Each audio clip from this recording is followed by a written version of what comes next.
Por quem devemos orar? A pergunta 183 diz: nós devemos orar pela igreja, em primeiro lugar, e segue uma sequência: primeiro o reino de Deus, primeiro as coisas de Deus, depois orar pelas autoridades que são ministros de Deus, pelos nossos pastores, pelos nossos pais, pelos nossos governantes. A nossa oração deve ser nesse sentido, nunca se esqueça disso. Você deve orar também por si mesmo e pelo seu irmão. E aí começam as dificuldades, né? Você deve orar também pelos seus inimigos. Porque esse é o ensino de Cristo lá em Mateus 5. Em relação ao meu inimigo, eu devo orar, eu devo fazer o bem. Então, se meu inimigo, né, uma expressão, uma cena que é muito comum: se eu souber que um inimigo meu está morrendo na sombra, eu vou puxar para o sol. Esse é o pensamento maligno, satânico. Você vai fazer mal sobre mal. E aqui você vai orar por ele. Você se apieda do seu inimigo, para que ele conheça Cristo, para que ele se converta e para que ele possa, então, resolver o problema com você. Você não vai orar pelo seu inimigo pensando que ele é seu amigo, porque não foi mudada aqui. A característica dessa pessoa continua a mesma, ela é inimiga. Mas você vai orar pelo seu inimigo para que ele se torne um dia seu amigo. Como? Pelo Evangelho. Porque nós que éramos anteriormente inimigos de Deus, passamos a ser amigos de Deus. E a obra de Cristo, que intercedia por nós com o seu Espírito, permitiu que isso acontecesse, sendo nós ainda inimigos de Deus. Ou seja, quando ainda éramos inimigos. Então, por isso eu oro pelo inimigo. Agora, se for inimigo de Deus, né, o catecismo também vai falar sobre isso daqui a pouco. Primeiro, o meu inimigo. Se é meu inimigo, eu vou orar por ele. Quando eu não devo orar pelos mortos, porque toda a chance de salvação e de resolução de algum tipo de problema é nessa vida, foi estabelecido. Depois da morte vem em sequência o juízo. Hebreus também fala sobre isso. Então não adianta. Os romanos, eles pecam todas as missas em que invocam o nome de Deus, orando para que Deus possa fazer alguma coisa pelo morto. Porque morreu, segue-se o juízo, diz a carta aos Hebreus no capítulo 9. E também não devo orar por aqueles que eu sei que cometeram o pecado para a morte.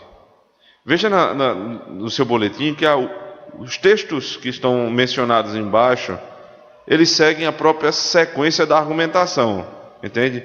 Então, a primeira parte da argumentação, orar pela igreja, né, por Cristo na terra. Então, isso tá provado em Gênesis capítulo 32, verso 11.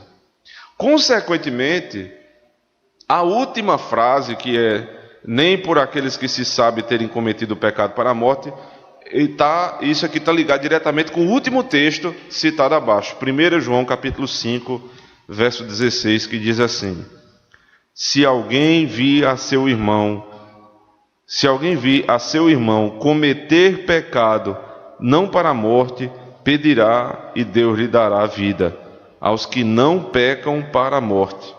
Há pecado para a morte, e por esse não digo que rogue. Veja, o texto que fala sobre poder de intercessão diz: não ore pelos que cometeram pecado para a morte. A blasfêmia contra o Espírito Santo, que nós já falamos aqui na escola dominical um certo dia, é o pecado para a morte. E por que ele é chamado assim? Porque não tem esperança de vida eterna. Todos os outros pecados, imagine, assassinato, estupro, né, adultério, mentira, prostituição, tudo tem perdão se você se arrepende e você volta para Cristo. Mas se você peca contra o Espírito Santo, você não tem perdão. Você nem deve orar por essa pessoa, porque ela já está condenada. E que pecado é esse? Pecar contra o Espírito Santo. É pecar contra a obra do Espírito. O conhecimento da obra da salvação nos diz que Deus Pai escolheu desde a eternidade os que vão ser salvos, doutrina da eleição. O Deus Filho, ele morreu para remir o seu povo dos seus pecados. E o Espírito Santo intercede por nós. E ele sela a obra do Filho e do Pai na nossa vida e no nosso coração. Isso está muito bem estruturado em Efésios capítulo 1, verso 3 a 13. Os últimos 2 versículos dessa seção tratam exatamente da obra do Espírito. E aí o que é, contrariamente à obra do Espírito? O Espírito sela a obra e você diz, eu não quero. Deliberadamente você rejeita a obra de Cristo. Isso se torna um blasfemo. E alguém que rejeita, dizendo em todo canto que não quer saber de Deus e que Deus não é nada, e ele brinca com as coisas de Deus. Para esse tipo de gente, você não deve nem orar por ele. Se você sabe que aquela pessoa é blasfema e que ela rejeita completamente, foi anunciado o Evangelho para ele, ele ouviu falar e ele não quer. Porque não é o tempo da ignorância. Ele foi apresentado o Evangelho e ele não quer. Então por esse você não deve nem orar. Você não deve orar. E aí eu sei que o sentimento da gente é logo de temor. Será que eu já pequei dessa maneira? E nós tememos isso. Será que um dia não fui incrédulo? Porque você sabe que um dia você foi e pensou, a gente pensa muita bobagem e a gente faz esse tipo de raciocínio. Será que isso tudo existe? Será que vale a pena estar na igreja?